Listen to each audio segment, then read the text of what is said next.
Welcome to the Business Blast podcast. I'm your host, Tyler Wagner. This episode is brought to you by Authors Unite. Authors Unite makes the process of becoming a published, best-selling author as simple as sipping your morning cup of coffee. You can learn more about Authors Unite at authorsunite.com. Now, let's jump into the episode.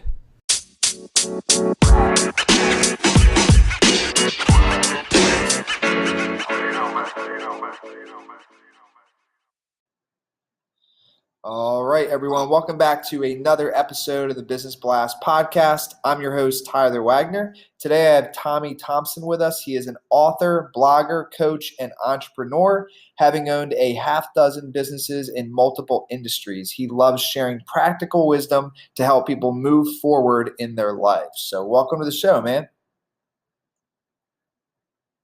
Great. Thanks. Great to connect. Of course, man. Pumped to have you here. How you been? I've been great, dude. I know you're up in Richmond, Virginia. I'm down here in Miami, and we were just talking about how I'm nice and toasty down here, and you're starting to get a little cold up there. Is that right? Yeah, but fall's okay if it wasn't followed by wintertime. Yeah, I got you. So we'll dive into the first one, Tommy. The first question I have for you is, what is the best story from your life that has an underlying valuable message? Well, great. That's a big one to start off with. Yes. I hate not to take it on a negative bent, but really my best story is kind of my worst story at the same time. About 8 years ago, March 2010, got a phone call from my wife who was visiting my daughter down at college, and got the news that she had been diagnosed with cancer. Stage 4 kidney cancer, and that started a long process, really, of the last 8 years of a battle that we couldn't even fathom at that time. She was 20 years old, a sophomore in college, and life got turned upside down. That day, in the midst of some really, really difficult days, there were also some days that were just filled with unbelievable joy. During that time, she got married. A little under 2 years ago, she passed away. And, the lessons that we learned during those years were lessons that are difficult, but they'll always stick with us. And that's, never lose sight of what is really important. And as an entrepreneur, we can get so tied up in making the numbers and in growing our business, but there are bigger things that are a lot more important. And so my best story is my worst story, but one of my most valuable lessons. Yeah, man. Wow. Thank you. Thank you for sharing that with us. Sure. The next one that I have for you is, what is the most valuable piece of information we should know that's within your expertise or industry? Well, great. Well, one of the difficult things with me is I've been in so many different industries: retail, manufacturing, service, real estate, across the boards. And recently, over the last couple of years, I've really been investing my time in coaching and mentoring and writing. And I'd say, one of the most valuable pieces of information I've learned is just the power of an insightful question. When you're getting together, whether it's just in a normal relationship in your family or in business, or when you're trying to help someone, if you can kind of move from that place where you feel like you have to have the answer to the place where you're asking an insightful question, then amazing things can happen. And it might tie in, but what's your best piece of overall business advice? So not necessarily industry specific. Yeah, this really comes from having run a lot of different businesses and also worked with other people. The thing that I find is so often, unfortunately, the case with entrepreneurs is that they rely way too much on their gut and their instinct, and they don't know the numbers. And I've always been one in all our businesses that have been responsible on the finance side, and I found that if you don't know the numbers, then you don't really know what's going on. So I would really encourage entrepreneurs, particularly the ones that it's a little bit against their grain. They don't feel confident when it comes to finances and profit and losses and balance sheets, to do what it takes to know the numbers, because that can so well guide the direction and decisions that you make. And I could not agree more. And if you could give your younger self one piece of advice, what would that be?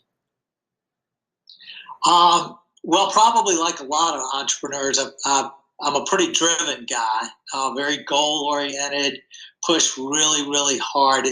If I could look back, I'd say that the advice I'd give myself is to lighten up a little bit, and also to accumulate experience. Again, we can lose sight so easily and drive and run our businesses. And, there's kind of, the why, what's it all for? And I've just now, as I'm kind of moving a little bit later in life, just come to appreciate so much the value of accumulating experiences. And that's where some of the rich things of life happen.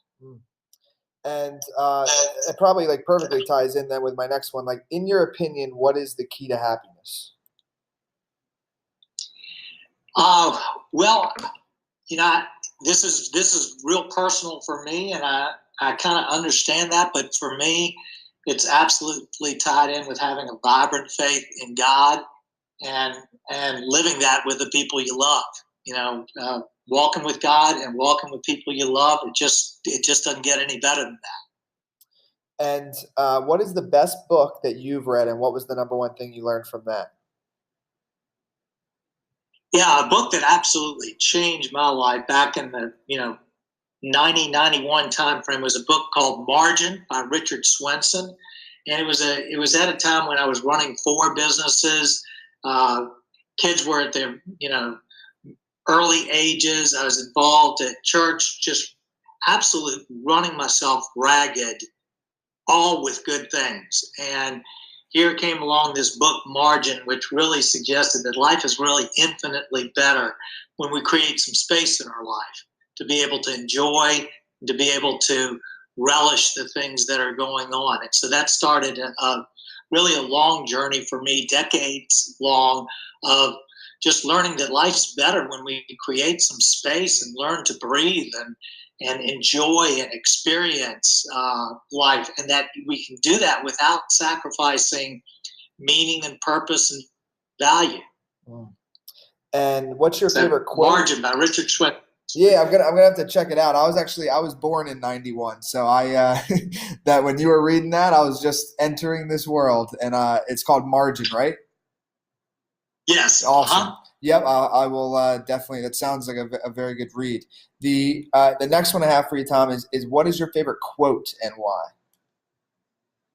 Well, I love quotes. I've got file folders full of them, and so that's a daunting one. But I have to go with one that I've got a plaque on my desk here at home that the kids gave me a while back because I always kept on using this same quote. And it's a Winston Churchill quote, and it's never, never, never give up.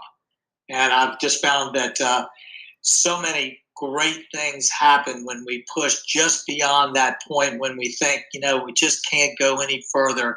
And yet we still go further. We still push further. We still work harder to survive and to make that business go or make that relationship go.